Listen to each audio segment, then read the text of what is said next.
Well, it is a privilege to be here today. We live in Ohio now, my wife and I and our children, but we raised our kids here in Fort Wayne, and it's great to be back with so many like-minded people. You are probably aware of this, but in case you are not, this is one of the most robust pro-life communities in the United States, and that is not an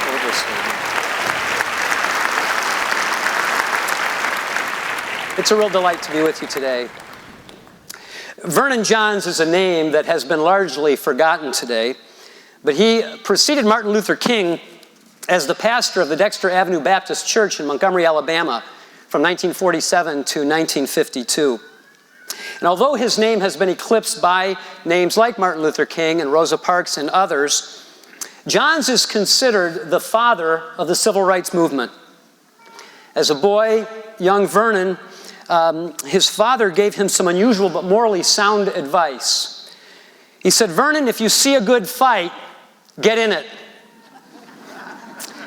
That counsel would later shape not only Vernon Johns' pastoral ministry, but our nation as well.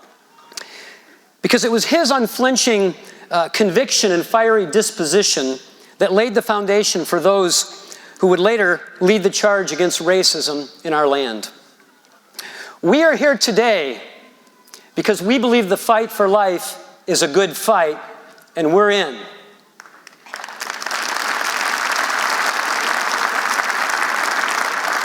Although the targets of bigotry and intolerance change throughout history and from culture to culture, the biblical injunctions to defend the cause of the weak and fatherless, to speak up for those who have no voice, and to expose the fruitless deeds of darkness do not change.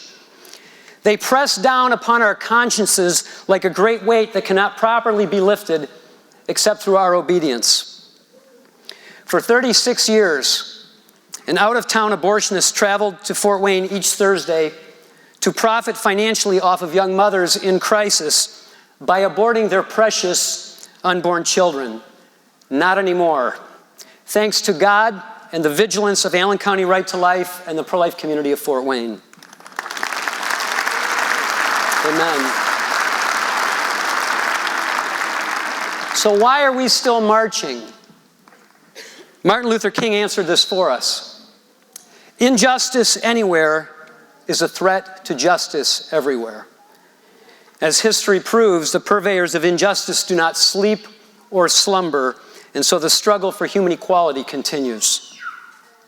We've gathered today because we believe that legalized abortion is the greatest moral injustice the world has ever known. Now that may sound like inflammatory rhetoric to those who have only heard about abortion, but not to those of us who have seen it with our own eyes. I want to give attention in our brief time here together this afternoon to the question that is at the heart of the abortion debate today. This is a question that has bitterly divided our nation. It is a question that is almost never articulated, but it is the heart at the center of this debate.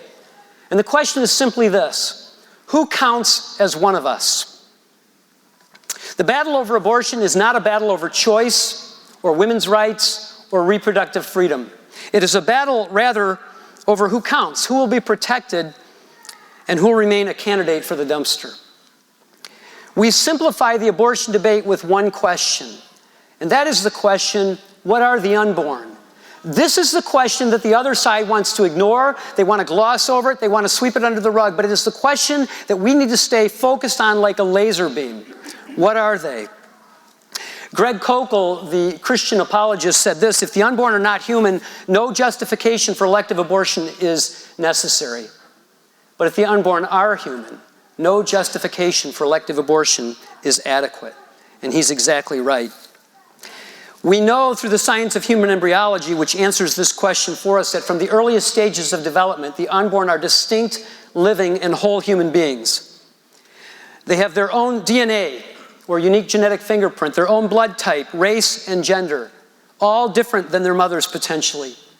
They are alive and growing. All of the characteristics that define living organisms are present in us at the very earliest point of our development, responding to stimuli, metabolizing food for energy, and growing through cellular reproduction. We often hear people refer to little boys and girls at that earliest stage of development as a fertilized egg. And I don't think that when they do this, they necessarily do it with any ill intent or any malice. But that is a misleading statement or a misleading term to refer to little boys and girls as fertilized eggs. The fact of the matter is in the science of human embryology, there is no such thing as a fertilized egg. The moment the sperm of a man and the ovum of a woman come together and the process of conception is completed, there is no more egg and there is no more sperm. There's a little girl or a little boy. And so we're no more justified in referring to little girls and boys at that earliest stage of their development or at any stage of their development as a fertilized egg than we would be to refer to them as a modified sperm, and that would be weird. I think you would agree. So the science of embryology has answered the question, what are the unborn? They are distinct, living, and whole human beings from the moment of conception. Philosophically, we know that there is no morally significant difference between the adult or the young adult that you are today and the embryo that you once were that would justify killing you at that earlier stage of your development, but not today.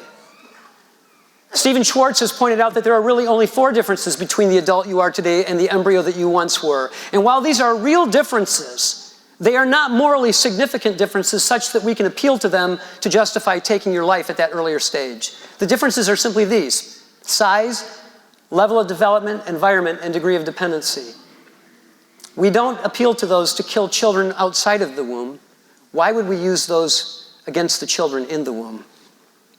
There are 2 ways of viewing or valuing human beings. And these are the 2 worldviews, if you will, that are in conflict today in our culture regarding the sanctity or the sacredness of human life. The first view is our view. What we call typically the pro-life view, what pro-life philosopher Christopher Kazor refers to as the endowment view. This is the view that teaches that all men are created equal, endowed by their Creator with certain unalienable rights, most notably the right to life.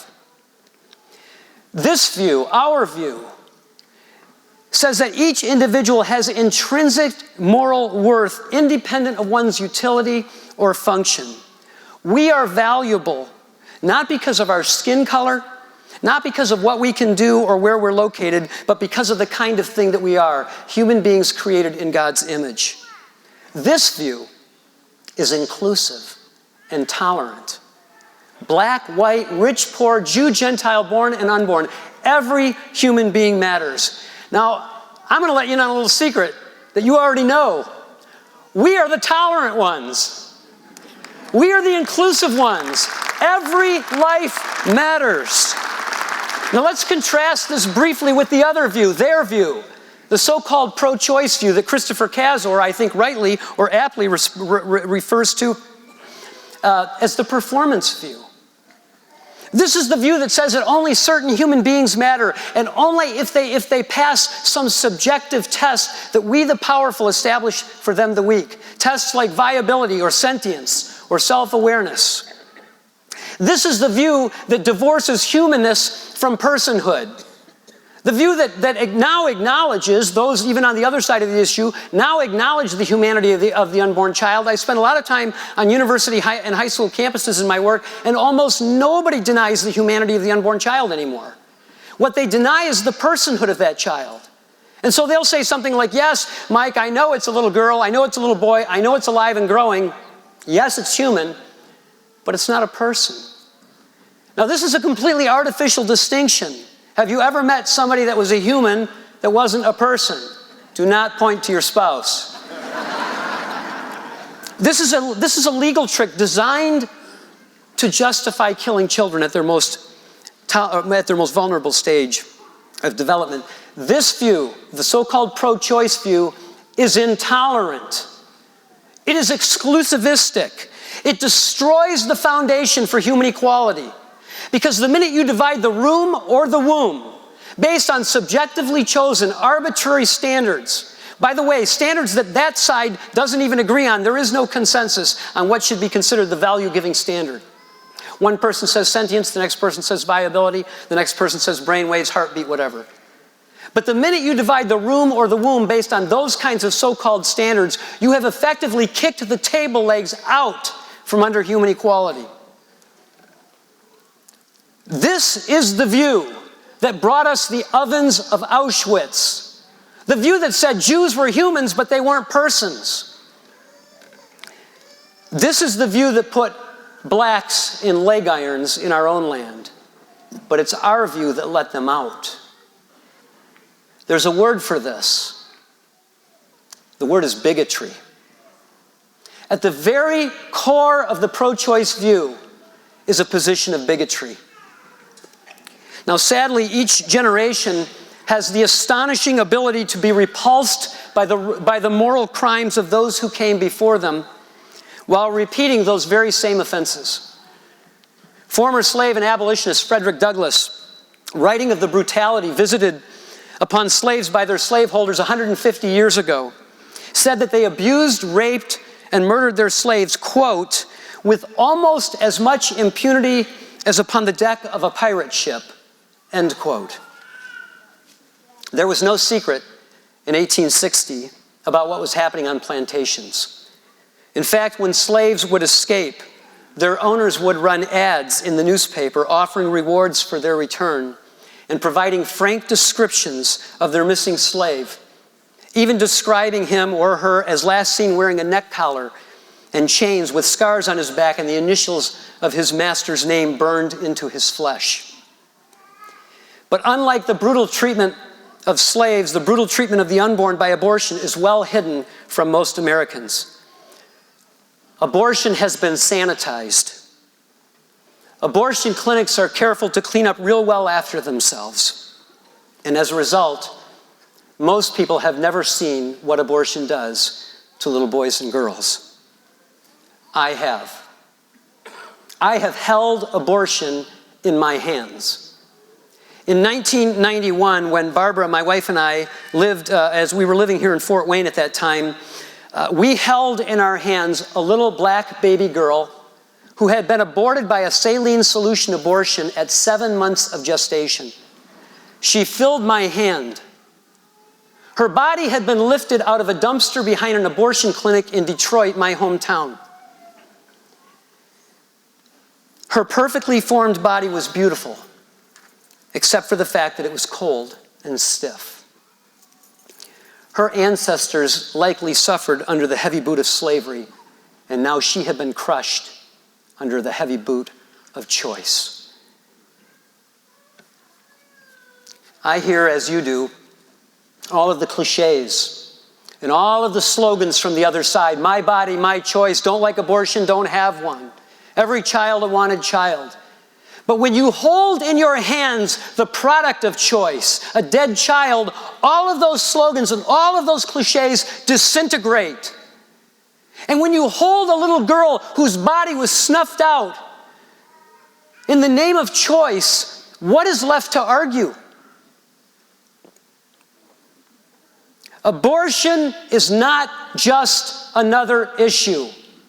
It is the defining moral issue of our time. The mangled and burned bodies of little boys and girls is the irrefutable evidence that the real extremists and those waging the war on women are not pro-lifers, but those who deny these little ones their most fundamental right, the right to life. Abortion is the intentional and unjust killing of innocent human beings at their most vulnerable state of development in the most barbaric manner imaginable. Abortion dismembers, decapitates, disembowels, and burns children to death in their mother's womb. And if abortion is not evil, one is left wondering, is anything evil? Columnist George Will said this. He said, quote, "There is nothing so vulgar left in the human experience for which we cannot fly in some professor from somewhere to justify it." He wrote that a long time ago, folks. We don't have to fly these professors in. They are on every campus in America. And yes, even most evangelical and Catholic campuses as well.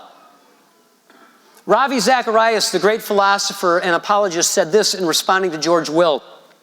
He said, "The lesson is obvious. To be an intellectual is a great privilege, but to be an intellectual without God is dangerous." And he's right. We look back now with greater moral clarity at slavery and segregation in America, and we are embarrassed by it. It is a pockmark on the pages of our nation's history. We scorn the memory of those whose apathy and whose love for personal comfort constricted their circle of moral responsibility so tightly as to exclude their black brothers and sisters. But what about us? It is easy, comfortably removed from slavery by 150 years or segregation by 50 years, to romanticize how we might have responded to the cruel oppression of our black brothers and sisters had we lived during that period of history. And I'll be honest, I've wondered myself, would I have marched with my black brothers and sisters had I been old enough to do so on the Edmund Pettus Bridge in 1965? I don't know. To be honest with you, I don't know what I would have done, but here's what I do know. History has an annoying way of repeating itself. And if we will not speak up for the oppressed little ones, and if we will not sacrifice for the oppressed little ones who are stuck in the crosshairs of choice when there's virtually no cost for doing so, then we can be absolutely certain we would not have stood with our black brothers and sisters when the cost for doing so was so exceedingly high. This is our Goliath. How we respond to legalized abortion presents us with the great moral character test of our times. Proverbs chapter 24, verses 11 to 12, a verse that is probably not unfamiliar to most of you, says this: rescue those being led away to death. Hold back those staggering towards slaughter. Why is it that verses like this, commandments like this, and so many others like it, seem to apply to every marginalized and every oppressed people group in the world except those who are most marginalized and most oppressed, most vulnerable and most targeted, the unborn? In his autobiography, Frederick Douglass writes, his autobiography titled My Bondage, My Freedom, Frederick Douglass answers this for us. He writes of what he calls the infernal character of slavery. And he says this, he says, quote, the slaveholder as well as the slave is the victim of the slave system. A man's character greatly takes its hue and shape from the form and color of things about him. End quote. Abortion is like that. It has an infernal character about it that is plundering our nation's conscience and even the conscience of the evangelical and Catholic communities, leaving us cold and indifferent toward the least of these. The hue and shape, to borrow those words from Frederick Douglass, of our character is being taken from the form and color of abortion. Responding to abortion is a gospel issue. It is a loving your neighbor as yourself issue.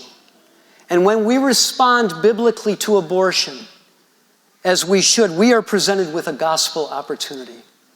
When we reach out to mothers at their most desperate hour and to the little ones that they carry, and when we provide practical care for them, we present ourselves to share the gospel of Jesus Christ, the greatest need that any of us have.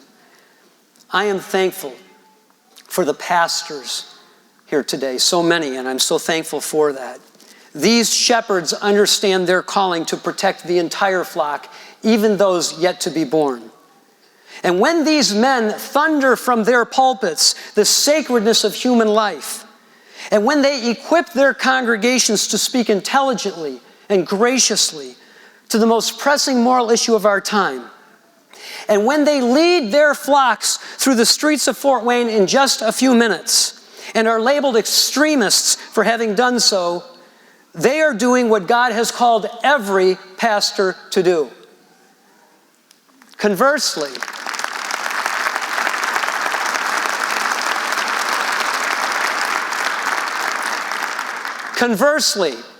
when pastors and priests choose silence over faithfulness, they do not spare women in their congregations who've had abortions or men who have participated in abortion decisions hurt. They spare them healing. Their silence exposes that either they don't see abortion as all that bad, or they don't see the gospel as all that good, or both. And those are terrible messages to give to women and men in our congregations who've had abortions. And I want to say this in closing. If you've had an abortion, or you have been responsible for an abortion decision, you are among friends today. Jesus Christ offers not only forgiveness, but real freedom from the guilt of your sin. And I love the sweet words of Isaiah 53, verse 5, that tell us that he was pierced for our transgressions. He was crushed for our iniquities. That the punishment that brought us peace was upon him. And by his wounds, we are healed. Why do we love moms and their little ones? Because he, Jesus Christ, first loved us. Men and women, this is the greatest battle of our time. It's not just another cause. And as we go to the streets of Fort Wayne today, we do so in faith in Jesus Christ, that one day his truth and our position will prevail. Thank you so much for the opportunity to address you on such an important occasion. God bless you.